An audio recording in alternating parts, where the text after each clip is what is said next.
So that first half, we looked at patterns that we might be looking for in the data. So building up from a very basic description of the morphology. Is it a ditch? Is it a pit? Is it a bank? Is it a mound? Is it sort of fuzzy? Is it really sharp? How does that tell us about its relative age? Does it have any relationships with neighboring features? Through to trying to identify characteristic site types.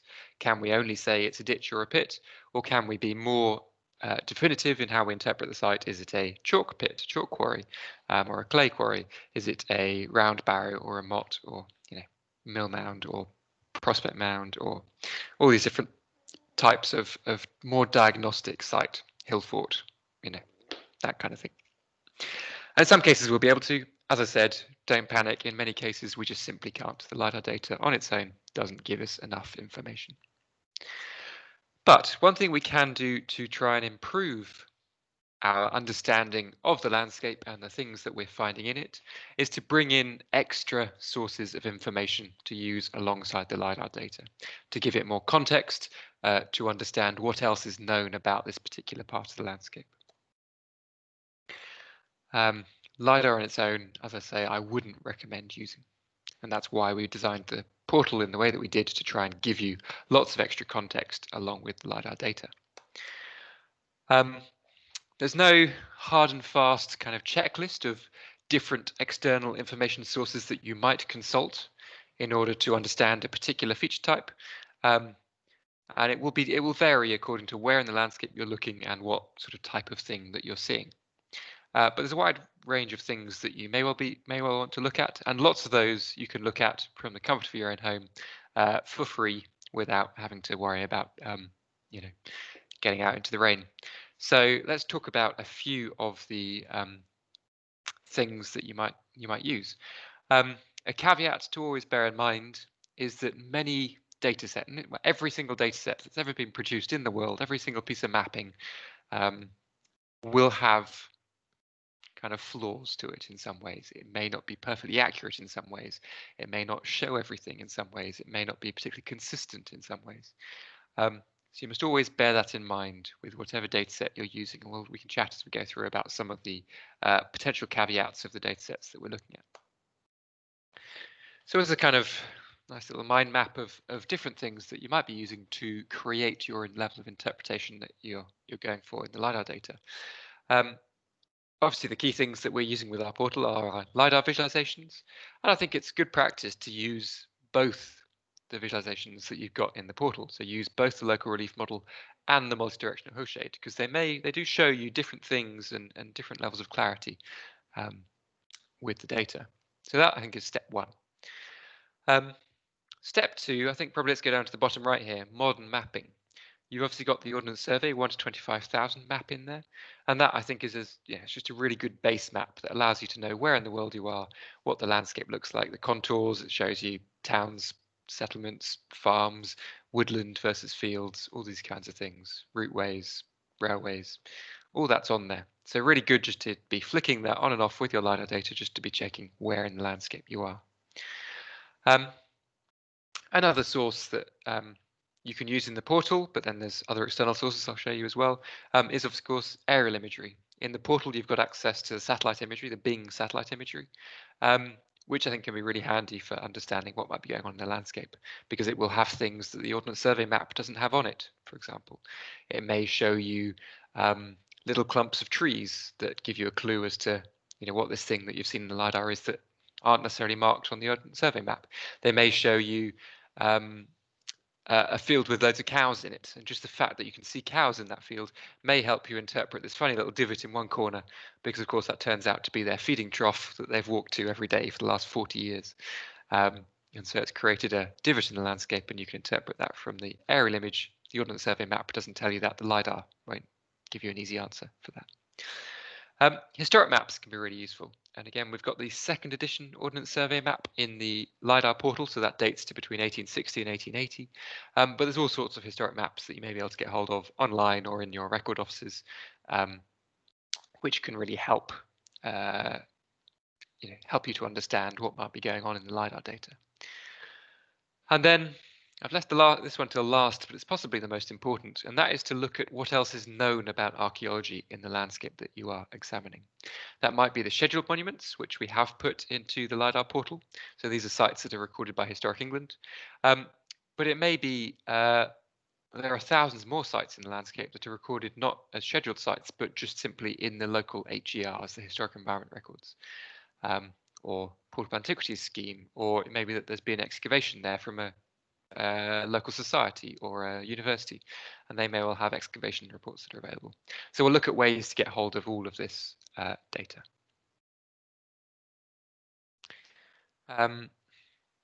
Amanda says, can you see vermin traps in the LiDAR near pillow mounds?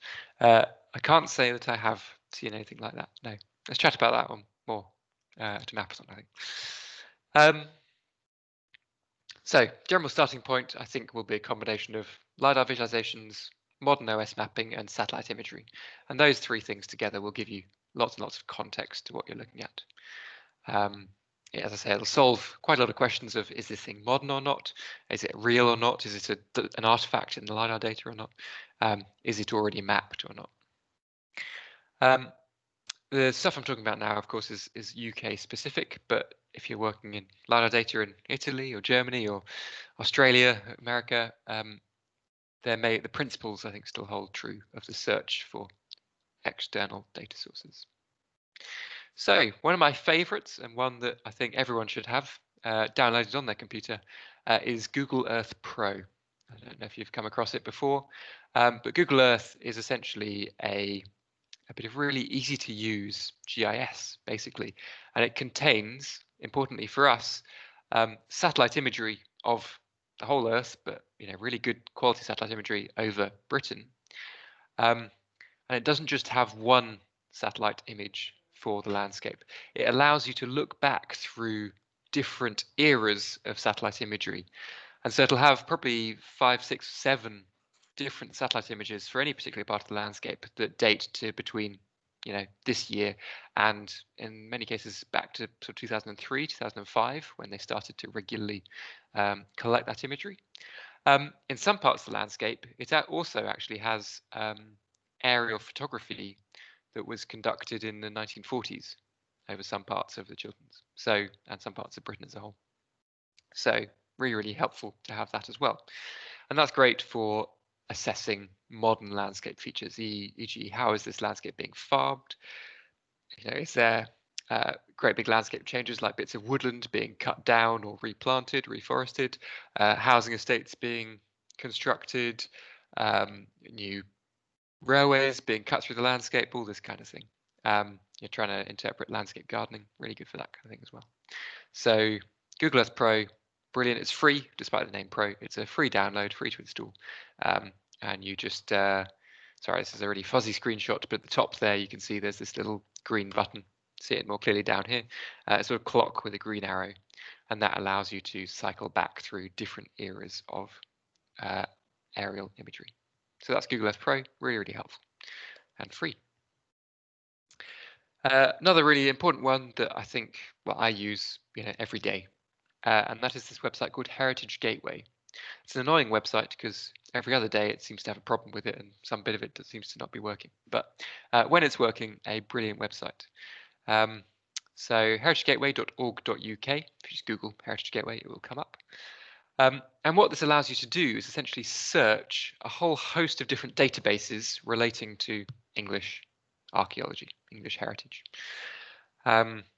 So the website looks like this. I would always click on more detailed search, so this magnifying glass down here, or you can see it in the list over here. So click on that more detailed search button, and it allows you to search using a map. So obviously you're working in the LiDAR portal, you've found a thing, you're like, oh, I wonder what this is. I wonder if anyone else has found any information about it. It may be that you're now working as a reviewer in the near future, and you want to see, is there anything known about this particular site? So you'll go to Heritage Gateway, go to more detailed search, zoom in on your map to where you want to look. And you just click on the map and it will draw a square around the point that you've clicked, and you can change the search radius. By default, it's 1 kilometer of the selected location. You can really narrow it down to 500 meters if you want to know if there's anything in particular at that location that line up with a feature that you found in the LiDAR, or you might want to just get a broad idea of the sort of archaeological baseline in the parish that you're looking at, or the woodland that you're looking at, or the village you're looking at. So you might widen it up to a couple of kilometers. And then you get the results that look a bit like this. So you get a list essentially of different databases that have been searched by the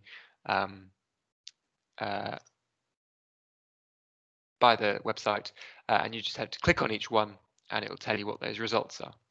So the important ones that you will probably want to look at: National Heritage List for England. So this is scheduled monuments and listed buildings will be the key things that come out here. Also registered parks, historic battlefields, and protected shipwrecks. I don't think we'll have too many of the latter in the Chilterns.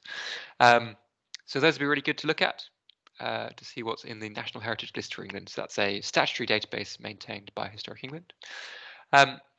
Down here, the next one that I think will often give you a result and be of interest is the HE Pastscape.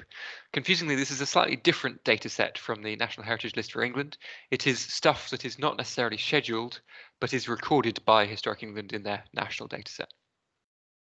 So it's often the result of kind of archaeological investigations through the 20th century will be most of the stuff in HE Pastscape, and significant sites, but that aren't scheduled.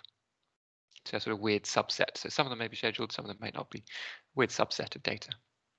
Another one that may be of interest is this thing called the NMR Excavation Index. As the name implies, that's actually a database of places that have seen some type of excavation that is recorded in this particular database. It's not exhaustive, it misses lots, but it does do a good job of finding a fair amount. And so that may be of great value to you if you found an earthwork in the landscape, to know that someone has come along and done some excavation or some geophysics potentially at this site. The NMR Excavation Index may well tell you that. And then finally, I think the really important ones to look at are the local records. So this is the HERs, the Historic Environment Records. For some reason, it always searches Bucks, Durham, Gloucestershire, and Northumberland, even if you're nowhere near those places. In this case, my point was in Oxfordshire, and so you can see here it's given me 29 results in Oxfordshire and none in Durham HER, which is probably a good thing. So depending on which county you're in, Bucks, Oxfordshire, Hertfordshire, or Bedfordshire for the Chilterns, you could go and look and see what the local HER has in the database. Now, the HERs will often be the best records of archaeology in your area, because they will often contain data from the NHLE, they will often contain data from HE Pastscape, and then they will have a whole load of other data points as well. So really, really handy to look at. Bucks HER has recently been revamped and is now, I think, accessed through a different website called Bucks Heritage Portal, I think. So you may well have to click off the Heritage Gateway website to go and look at the results for Bucks HER. You can view the results on a map, which is really useful if you need to know particular where these dots are. And I'll show you a whole host of different dots, and there'll be a key to tell you which different databases they come from. And there's a little question mark tool that you could use to query the dots and learn more about each result. As I say, there are a range of data sources. Use more. You can learn more by clicking the little icon. So there you go. There's ones that I suggest you look at. Other data sets that may be worth looking at. You could go and Google for the Archaeology Data Service, and in particular this link here, the library. And if you just search, I find searching by parish, or if you're looking for a particular farm or estate or something like that, it's sort of a keyword search, and you can just stick that in. And it searches journals, books, and grey literature reports. So grey literature is stuff produced by commercial archaeology units. It searches them for that keyword or place. And so that can be fantastic for finding stuff that's been published about a site that you may be interested in. It's not exhaustive. It won't search everything that's ever been published in the world. And often it won't have a PDF copy of obviously the book that you then want to read, because it talks about your site. But at least it'll give you a reference, and if it's a book that you think the project should have. We can buy a copy that you can look at, or it may well have access to a journal article that Wendy and I can give you access to. Or in some cases, they will have a PDF of the report itself, which is always fantastic and lovely because you can go and read about your site online. Portable Antiquities Scheme, another really great website to go and search. This contains a database of fines generally reported by metal detectorists to their local fines liaison officer, the FLO. It's a really interesting data set, has significant caveats with it because it's very biased towards certain things. So of course it's biased towards metal artifacts because the predominant reporters to the PAS are detectorists who are generally mostly finding metal artifacts. And so, of course, that will give you quite interesting biases because it's certainly not going to find you anything that's Neolithic, is it? The more recent in history we get, the more metal artifacts there are. So it has a strong dominance of medieval and post-medieval data. Not all detectorists report their finds, so that can be obviously a worry. You're not going to have everything that's ever been found necessarily. And the places that detectorists search are very uneven across the landscape because they have to search where they can get access. So, for example, National Trust bans detectoring on all of their estates. So there'll be no results from National Trust sites, certainly not from legal detecting anyway. And obviously some farmers may be really happy to have detectors on their land, others won't. Sometimes you may have great big rallies that happen. So a detecting club will organize a rally where they get 50, 100 detectorists out in one particular field. And they'll have the FLO there recording stuff there and then, which is great because it means lots more gets recorded. But it will mean that suddenly one field in the database just has got hundreds and hundreds of records been detected really, really thoroughly, whereas the neighboring field may have no finds in it. It doesn't necessarily mean there's nothing going on there. It just means that the landowner hasn't had detectorists on their land. So yeah, that's a great database, but as I say, caveats to use. It can be worth just doing a quick Google Scholar search. It can just throw up, articles, reports, blog posts, anything that might have been written about the landscape you're interested in. So that can all be worth doing if you want to try and research something further. Another brilliant resource, lots of it online. I love it. It's one of my favorite things. The Victoria County Histories. So these are a county by county, parish by parish now, used to be 100 by 100 history of England. Obviously it's history, so it's based predominantly on written records, so it's medieval period onwards. History of the landowners, the estates, the manors, all the data that can be found about what's happened in this particular part of the landscape since 1066, more or less. But the initial chapters of the volumes tend to have, a chapter on prehistory, a chapter on the Roman period, etc., talking about the archaeological sites that are found as well. So really well worth looking at. Beautiful bits of work. They're sort of constantly being updated, and I know that Oxfordshire is pretty much done now, I think, with a really, really recent update, because before, last few years, the Oxfordshire volume was written in 1923 or something. So clearly lots have been found out since then. So it's fantastic. We've got a nice updated volume for Oxfordshire. And I don't know off the top of my head the other counties, but should all be online at British History Online. Historic maps. Obviously, you've got the second edition in the portal, but there's plenty of others, as I said, that you may want to go and consult. You can find the first edition 1 inch to the mile Ordnance Survey map online at this website, visionofbritain.org. It's a University of Portsmouth project. So that dates to, depending on where you are, between 1805 and 1869. Similarly, on the same website, they have the new popular edition, which again is 1 inch to the mile, so not very detailed. So it's 1945 to 1948.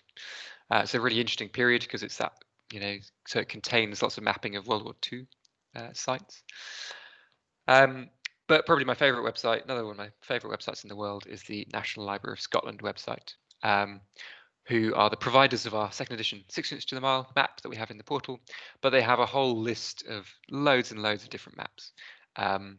They also make available the Environment Agency LiDAR data on there, something I've helped them with, which has been quite fun. They also make available the British Geological Survey's geological maps, loads and loads of stuff. So fantastic website to go and spend some time looking at, because it just allows you to look at all these maps. You can look at them side by side. You can look at them loaded on top of each other. Great fun and fantastic context finding for looking at sites in the LiDAR. There's this website called oldmapsonline.org, which, I mean, it just has loads of old maps, as the name implies. You just search on the map by your area, and it will then just give you a whole list on the right-hand side of the screen of all the map sheets that they have digitized that overlap with the area that you're looking. So it'll obviously have loads of the Ordnance Survey editions through from the 2nd edition through to the 50s generally, but also interesting other maps, sometimes older maps, so things like the Jeffreys Bryant maps of Bucks or Hertfordshire, which can be really great. Obviously far less detail than the 6-inch to the mile Ordnance Survey maps, which we sort of see as our gold standard, but they may just have that little tidbit, that little detail, that little bit of woodland edge, or an earthwork drawn in, or an estate drawn in, a deer park drawn in, that really helps you interpret what you're seeing in the LiDAR. Another gold standard, but unfortunately really hard to get hold of, are tithe maps. And these are nearly all stored in county record offices, and also enclosure maps, so tithe maps and enclosure maps. These generally date to the early 19th century, and they show in really high detail, they're really, really high scale maps, kind of where boundaries were, where field boundaries existed. And so sometimes we've got certain fields in the LiDAR data that we've seen where we've been able to get access to the tithe map, and you can see all these faint ghostly field boundaries, and you look at the tithe map and you can see they were there in 1820 or whatever that map was drawn. Real gold dust are estate maps. So some of the big estates had maps made of them, sometimes as far back as the Tudor period, certainly 17th century, 18th century maps. If we can get hold of them, they can be fantastic source of information, because they're often, again, really nice and detailed, really expensive, well surveyed maps. Not quite Ordnance Survey, modern style quality, but much more detailed than the big old maps like Jeffreys and Bryant. So again, really, really great to get hold of if we can find them. So probably an interesting project to be done, just trying to identify all the estate maps that do exist. Some are held in record offices, but there are probably many out there that are still just held in the libraries of the big old estate houses that have never been sort of catalogued and certainly not digitized, which is a shame. Carrying on to race through aerial information. I mentioned Google Earth Pro, mentioned the satellite imagery on the portal, but aerial photos are another thing that you may wish to look at. The best one in the country, the best archive in the country, is Historic England's Air Photo Archive, but that is a paper archive based in Swindon. Very little of that is digitized, so we can't really get it online. No offense to Swindon, but probably don't want to be driving off to Swindon too often. There are growing catalogues of air photos that do exist online, which is lovely. Fantastic one, britainfromabove.org.uk, which are aerial photos that were produced as part of this thing called the Aero Films Collection, so mid-20th century. And this archive was bought by English Heritage in 2007, and large parts of it have been digitized. It does tend to focus on towns and cities, which obviously from the point of view of LiDAR is potentially less useful, because you're not going to have lots of nice photos of countryside where we're detecting lots of nice earthworks. And of course, any archaeology that's hidden in woodland, aerial photos, satellite imagery are going to be no use whatsoever. But you may just get lucky and catch, just because it's at the edge of a village that they happen to have photographed, you may have a boundary or a little tidbit of information in one of those air photos that tells you about something you've seen in the LiDAR. Another one that was launched last year before, to lots of fanfare, the Cambridge University Collection of Air Photography, the QCAP collection, which is the archive of this chap called K. St. Joseph. He was a pioneering aerial archaeologist in the early mid-20th century. Thousands of photos in his archive, and then subsequent Cambridge University archaeologists carrying on his work. And of course, the benefit of the QCAP collection, and similarly of the Historic England Air Photo Archive, is that they focused on archaeological sites. They're not focusing on towns and cities and villages like Britain from Above, the Aerofilms collection. They're focusing on countryside and archaeological sites within it, so henges and barrows and castles and things like that. So good fun, again, increasingly digitized, still lots that isn't, sadly, and inevitably, the bit you look at, the particular image you want, is not yet digitized, but hopefully with time that will get better and better and better. Another one, this one's Excuse me. Inhaling coffee. This one is run by University of Edinburgh, I think, or Scottish Library again. National Collection of Aerial Photography, NCAP website. It has photos from all around the world, but it's brilliant for England and Britain as a whole. So all those three worth looking at if you think your site may be visible in aerial photography. Another source you may have to look at, geological maps. Once you're trained up to be a reviewer, you'll actually be able to access the geology maps over the LiDAR data. So you can start to very quickly and easily say, well, what's this quarry doing? What's coming out of it? Is it chalk? Is it clay, etc.? Oh, I've just seen Richard said he volunteered on the Britain from Above collection if anyone needs advice on using it. That's brilliant. Must have been very good fun. Josh asks, are there any tithe maps available for the Chilterns? Some, but not online, generally speaking. You might find excerpts of them in things like Grey Literature reports. So that's why searching the ADS library that I mentioned can be quite useful because you get little excerpts of them. I am going to be working to try and get access to as many of the tithe enclosure maps as possible, and if I can, I'll make them accessible to everyone else as well. But they tend to be under quite strict copyright sort of licenses from the record offices because they are an important source of revenue for the record offices. So obviously I support that we want to keep our record offices open, and in the face of kind of council cuts, etc., keeping them having a revenue stream is important. So we'll see what we can do about getting some of those available to you. So geology, as I said, really useful for looking at what might be coming out of quarries. Can be useful for looking at where sites might be built. So for example, we know that Roman villa sites along the northern edge of the Chilterns, along the scarp slope, tend to be built just up on the chalk rather than being built on the gold clay, just to the or the green sand, just to its northwest, because obviously they want to be on the drier, slightly higher land. Similarly, the Motte and Baileys tend to be built just up onto the edge of the chalk rather than being built on the clay, because the clay is not very nice to be living on. So that can be quite useful as well. And it may be that you spot features in the LiDAR data which I can't explain this, and then you look at the geology map and you realize it's the edge of a particular geological unit. So we do in places along the North Scarp get a really pronounced ridge, which is the edge of the chalk going down onto the gold clay or the green sand, which is much softer. So geology maps can be really handy. As I say, we'll be able to access those through the review portal, or you can access it through the BGS website or the National Library of Scotland website, as I said.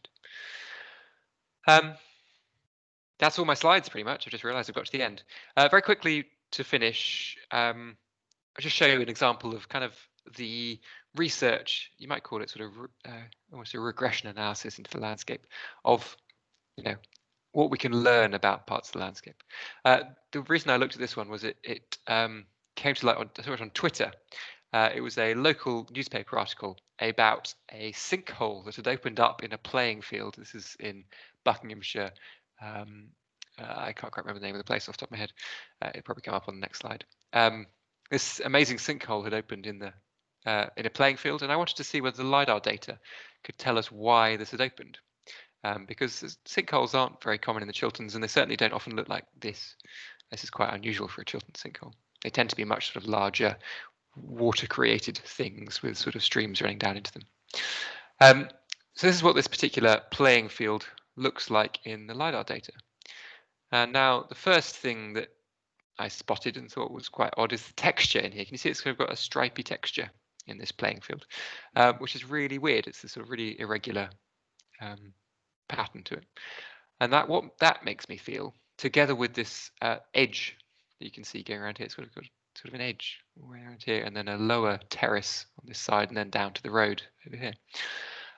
What that immediately made me think is that this is not a natural ground surface. This is, do you remember what I said about the nettlebed kiln sites? This is that uneven texture that tells me this is made ground. This is material that has been dumped here rather than being the natural soil surface. So that's quite interesting and starts to make you think, there's something weird going on here. And so I look back at the second edition Ordnance Survey map on our portal, and lo and behold, we get a really good clue here. Brickworks marked here, these buildings.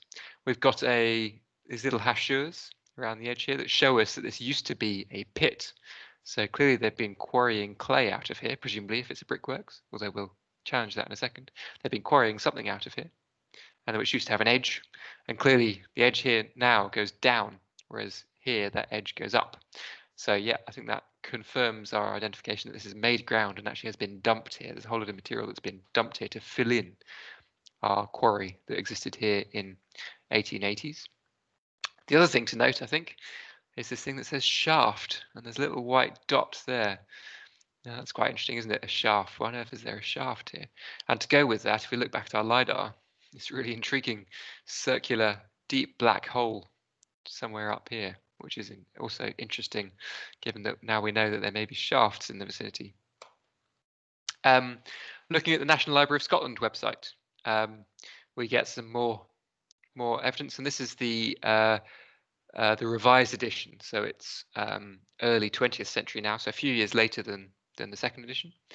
And it's now an old kiln and an old shaft, so clearly things have sort of shut down. Our quarry is still there, but you can see it's sort of scrubbed over, hasn't it? We've got more vegetation growing in here, so you can sort of imagine it's starting to go scrubby. Rather nice bit of evidence there from the modern Google map. It's Kiln Lane, so it's obviously more evidence of what was going on here. So that's National Library of Scotland helping us out. And then I searched on Heritage Gateway, and I got access to the Buckinghamshire HER record. And I looked at what was in the vicinity, and I found there are a few dots here, but in particular there was one for the brickworks. And I clicked on that, and by going to the Bucks Heritage portal, you can actually access scans of their old record cards. So this is what the HER used to be recorded on, with these little punch cards, little record cards, which would then had to be digitized, obviously, to get the HER online. And so you have this record here for the brickworks.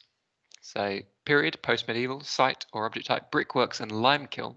So that's interesting. It's not just clay, we're also burning lime here. Parish of Woburn, so that's where we are. So description of the site or object: lime kiln, kiln, shaft, brickwork. So those are those sort of key terms that the HERs use. We've got directory entries, so from some historic record, 1876, 1883. Billinghurst, Mrs. Rosa Billinghurst, Chequers, Woburn, Brick and Lime Works. So I don't quite understand that one. 1847, William Weathered, common brickmaker. So we're just sort of hearing about little references to what's going on here. And then this 1887 record is the good one. So William Lynn at Niplin's Kiln, brick, lime and tile manufacturer is his job. And again, William Lynn, 1891. Common, I don't quite know what the common refers to. Again, Niplin's Kiln, brick kiln. Further references, so these numbers link to the references down here. So number 5, we can see the following place names occur in Woburn: Niplin's, where there was a kiln for bricks and tiles. And that reference you can see down here, 5, VCH Bucks. So that's that Victoria County history that I mentioned. So it might be fun to go and look at the VCH to see what it has to say about Niplin's kiln. Give us a page reference and everything. The Woburn enclosure map of 1803 shows Niplin's, but no kiln is marked. So that's interesting because that implies that the kiln postdates 1803. And then number 7 is where we get the really lovely information. So the remains of the probable lime kiln are still visible adjacent to the road, built of red brick. Immediately south of it is a round shaft roughly 15 meters deep. Much broken up limestone is in the vicinity. The remainder of the site has been filled in and leveled for a recreation area. So there's our evidence proving our made ground. And so that's really good stuff. And that's the result of a field visit by MEF and ARP. I know that MEF is Mike Farley, who was the county archaeologist. And this is in 1978 that it's been filled in. So that gives a nice date by which the site had been filled in as a recreation area. And then bullet point number 8 is also really interesting because it records 5 shafts of tremendous depth apparently existed at the site, which was Niplin's, presumably for clay extraction. So really interesting thing there. And this is based on the account of Reverend C.N. White of Corner Cottage at Woburn. He was a former rector of Ellsborough, so not Woburn, but he grew up and spent his childhood at Woburn. And this was a an account that was obviously given to Mike Farley and ARP in May 1978 when they visited the site. So there's two bits of information there, isn't there? There's this south of the brickworks, a round shaft 15 meters deep. And also in reference 8, 5 shafts of tremendous depth, possibly clay extraction shafts that exist at the site. So I think altogether gives us a fantastic picture of what's gone on here with this sinkhole that's been reported in the middle of a football pitch in Woburn. So we know that at the site, when it was being worked in the late 19th century, deep shafts were being dug. I would potentially question the idea of clay extraction from them, because I don't think you would bother to dig shafts for clay extraction. I wonder if it's the lime digging, because the chalk is obviously going to be deeper than the clay. But in any case, these shafts are being dug, and we know that they're possibly up to 15 meters deep, which is slightly scary. And then presumably the whole lot has been covered over prior to 1978, long after the kiln has gone out of use, filled in with soil dumped from somewhere else. And presumably those shafts were not particularly well closed. Did they just have sort of wooden capping put on them? Did they just have the soil dumped across the top? We don't really know, but clearly there's been some subsidence, and this rather scary looking hole has opened up in the playing field. So rather fun, I thought, just sort of going back through all these different data sets that we can access to try and pull together the story for what this interesting thing in the LiDAR is. And I wonder if that shaft at the top there is that the 15-meter deep one that's referenced as being still there in 1978, just to the south of the brickworks, and that potentially would line up more or less as being sort of here, wouldn't it? So that could be viewed as being south of here. So yeah, I thought that was rather fun. The area is Woburn Common, says Richard, hence common reference. Thank you. And Sapper Field, as Richard says, pointing out on the this is the site, isn't it? It's what it's known as. And obviously a sapper is a digger, presumably. So hence why it's called that. Thank you, Richard. Lots of good local knowledge. Josh says it looks like it might fit the location. Yeah, we know it's all that. Well, this shaft, I think, is one of these ones out in the middle. So it could be this one marked on the second and revised edition Ordnance Survey map. It's possible, but from that record, we know there's up to 5 shafts somewhere here. So yeah, it could be this one. We'd have to have a look to see if we can find out where that sinkhole appeared, to see if it was this one or whether it might be one of the others. So that's all I had in terms of presentation. Got 7 minutes to 12. If anyone's got any questions, then do feel free to ask. Otherwise, I'll probably log onto the portal and we can have a look at some sites, and people can offer me thoughts. We can do a bit of practice with a few areas, and you can see if any of these tips help at all with interpreting what we're looking at. So bear with me a second. I will switch my screen over to the portal. There it is.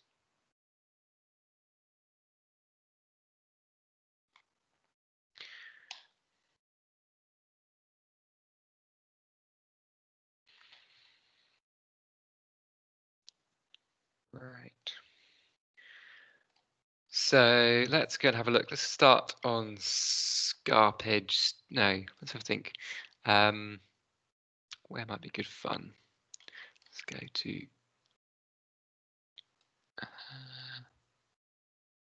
a site with some things. So we're going to have a look at Low Scrubs, High Scrubs, Coombe Hill. So we are just to the west of Wendover. You can see here. Hopefully you can all see the screen. Sorry, give me a shout if the screen is not appearing. Peter needs to head off. No worries. Thanks very much for coming along. Good to see you. So just to the west of Wendover, Coombe Hill, fantastic spot to go out and look across the Avebury Vale. But it's using the OS map to get our bearings, and let's turn on some LiDAR data and see what we've got. So here are a couple of those interesting enclosures that we looked at earlier.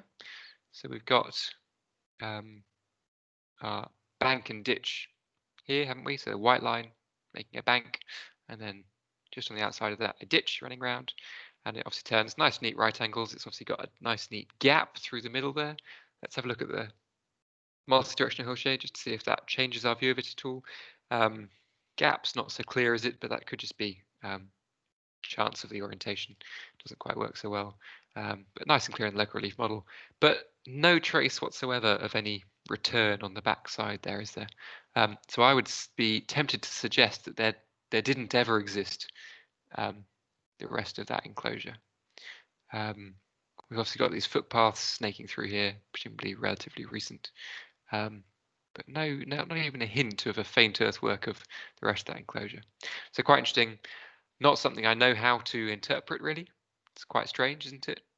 What uses are only half of an enclosure, because presumably anyone could come in this side, or livestock could come in this side. I assume it's probably to do with corralling livestock in the medieval period, or deer, or something like that. But I've not found any good evidence to add to that. So that's quite an interesting one. We could look at the historic OS map, just see if there's anything marked on here. Nothing in there, is there? So not recorded. If we come up to low scrubs, again, great big rectangular enclosure. Quite unusual that it's not marked on any of the OS mapping, because it's not a subtle feature, but quite interesting. Let's find a site for some of you to tell me about. What can we look at? Can anyone tell me about this thing here? Can you see we've got a little white area, haven't we, with maybe a bit of a hint of a ditch on either side, and we can look at that in the multi-directional hillshade as well. You can see we've sort of got an interesting feature here. Can anyone give me any views on what we think we might be looking at? So we're looking Pillow at mound. just pillar mound. Gone straight there, absolutely. And Amanda said it as well. Josh said it, and Emma said it. Yeah, absolutely. We've actually got a really subtle. It's a good, well done, everyone, because it's not a very obvious one. It's really quite an eroded one, isn't it? It doesn't stick out very much compared to some that I've seen elsewhere in LiDAR. But yeah, absolutely. I think that's probably a faintly, poorly preserved pillow mound. And I think there's a suggestion that these might be pillow mounds as well. We certainly have banks, don't we? Again, with little ditches down the edge.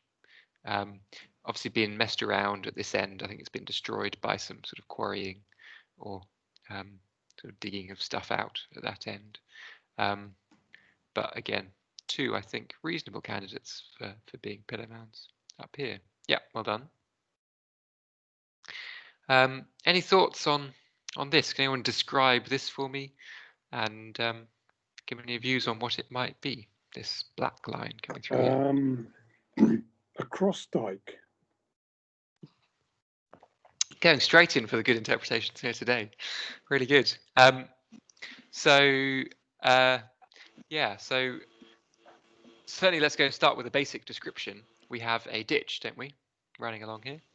And we've got a hint that it might have a bank on either side.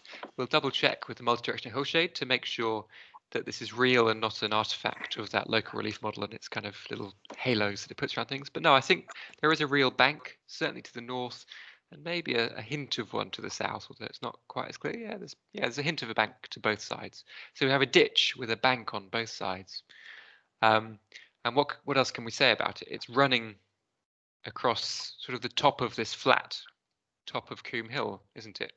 So we've got the steep slope here, and it sort of just starts at the edge of the top of the slope, and then it sort of runs across the flat plateau of the top of Coombe Hill, and then sort of stops maybe even all the way over here, doesn't it? If we took the turn local reef model again, we can see actually, no, it seems to carry on even further, doesn't it? You can trace it possibly all the way to, certainly to here. You can still see it running through. And actually, we've obviously got an interesting feature here that it may well be linking into, related to. We can discuss that.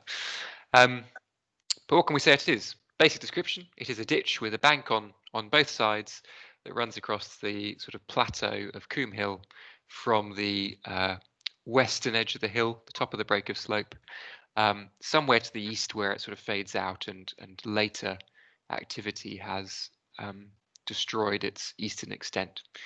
It's not dead straight, is it? It sort of meanders a bit. It's got wiggles in it. It doesn't, take a direct path. What can we say about its condition? To the left is very good. Yeah, absolutely. So the western end is relatively well preserved. It's got quite clear, the bank and ditch is still looking good there. But as you say, as it comes to the east here, it is far subtler, isn't it? It's sort of blurrier. It's been eroded more. So there's obviously been some slightly different processes going on that have meant that this bit's been eroded away and this bit hasn't, up until probably quite a sharp line that you could maybe draw there between the well-preserved bit and then the eroded bit. Joshua suggests a sunken way as an interpretation. That's certainly something we can discuss. Do we think it might be that? Amanda says, can we look at the topography? Yeah, absolutely. So turn on that multi-hill shade again. We'll look at the Ordnance Survey map. So you can see we've got the really steep slope there. Let's stick the OS on as well. Really steep slope, and then this relatively flat plateau that sort of carries on all the way out here to Upper Bacon. So sorry, turn it onto the multi-directional hill shade so you can see it. We don't really get incised ditchy bits until this kind of little coombe here and this coombe here. So we know we've got a ditch with banks either side. We know it's well preserved at this western edge, more eroded over here. Let's talk about the possibility of it being a sunken way, because I think it's certainly a very reasonable question. In this case, I suspect it's not a sunken way. Does anyone want to add thoughts onto why I think it's not a sunken way? It doesn't come up from the valley floor. Yeah, absolutely. That is, I think, one of the key things. I expect sunken ways to mostly be on the steep slopes. So this little linear negative feature here, I suspect, is a rootway. Sorry, Coombe Hill's not a very good example of them, but because that one's a bit weird. Let's just find a good sunken. Oh, so well, obviously, really great sunken way coming up here, and you can see the sunken way is really apparent coming up the steep hillside. Let's just turn on multi-directional hill shade. So where it's coming really steeply up the hill, it's really deeply incised. But as soon as it gets to the top of that break of slope, it disappears, and that's because I think one of the key formational processes of sunken ways is the water that runs down them. And of course, up here on the flat top, the water isn't going to run along any routeways in any direction because it's flat.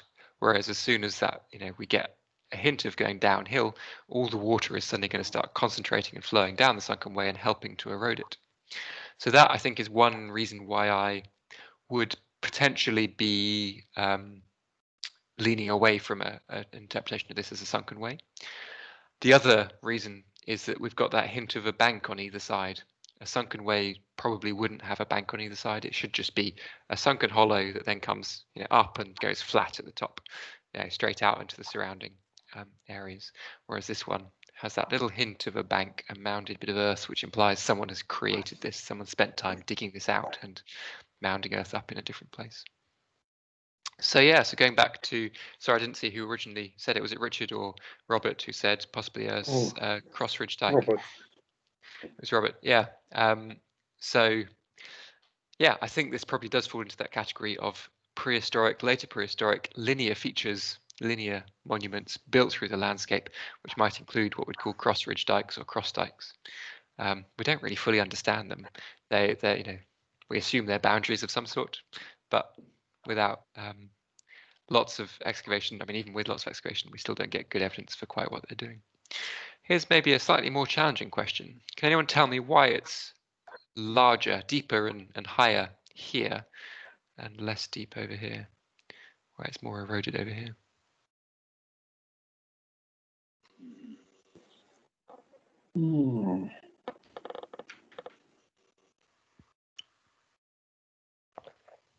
Was it just that they built it bigger at this end, or is it more to do with the erosional processes? Is it the geology? I don't think in this case it's the geology, because I think it's pretty consistent across the whole hilltop. We can go and check if you want. Let's see if I can quickly check. But while I'm checking, do you have a further think and see whether you've got any ideas? Probably helps if have it open just while the BGS loads.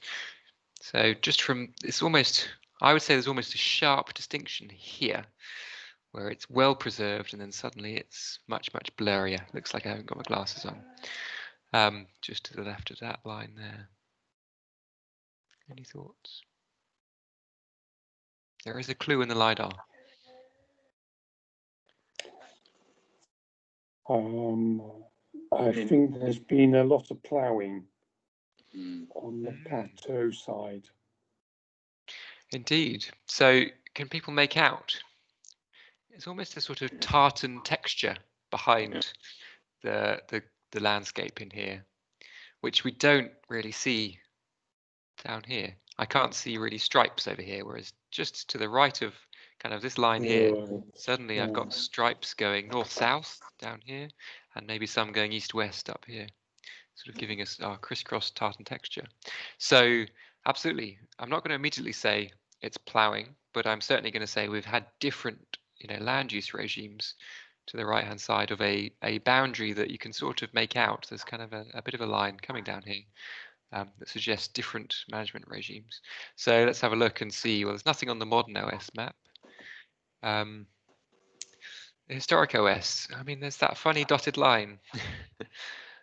I wonder if that might be part of it. It's a weird line. It's not a proper boundary, is it, the dotted line?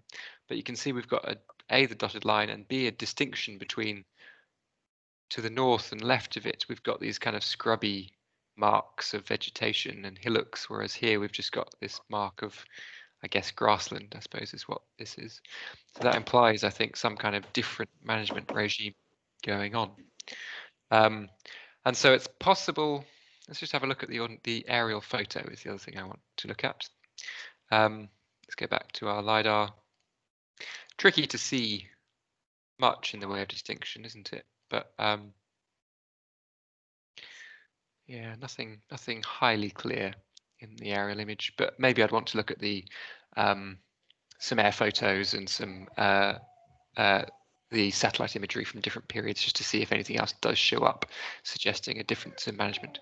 But I think my interpretation is that at some point in history, we've got a difference in management to the right and left of this line here.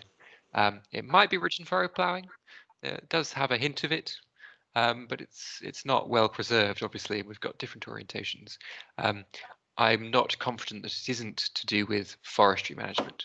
So you can see we are on the edge of sort of woodland here. And so part of me wonders if we actually used to have woodland that came all the way out here, that has been at some point, presumably 20th century, felled and replanted.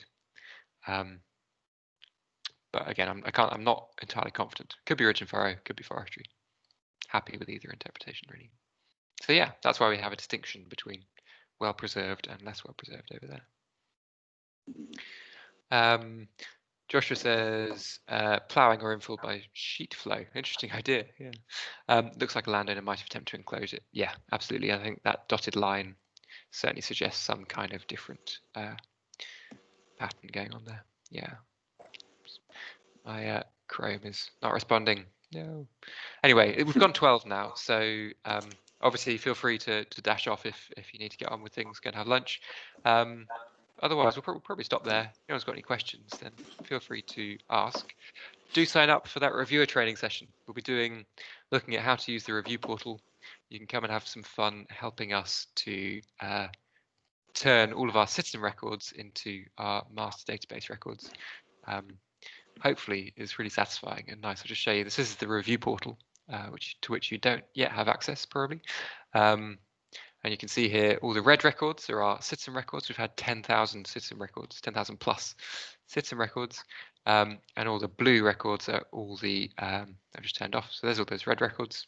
And then we are slowly, with our reviewer team, working our way through turning all the data, citizen records plus LiDAR data, into our master database records. And we're up to about 3,700 now, I think. So plenty of work to do. You can see some areas. So we are now working in a sort of area by area scheme. So the reviewers are choosing an area and focusing on that. So you can see some areas we've got loads of stuff recorded, every saw pit, every field boundary, every wood bank recorded, but so much more work to do to get that same density of blue features across the whole area. So please do sign up for the review training that's coming up in a couple of weeks' time. Next week, I can't remember. It's in the newsletter and on the forum. And do come along to Mapathons as well. Always good fun. Great chance to just chat more about the things that are showing up in the LiDAR data. As I say, I'll send out the recording of this and the PowerPoint.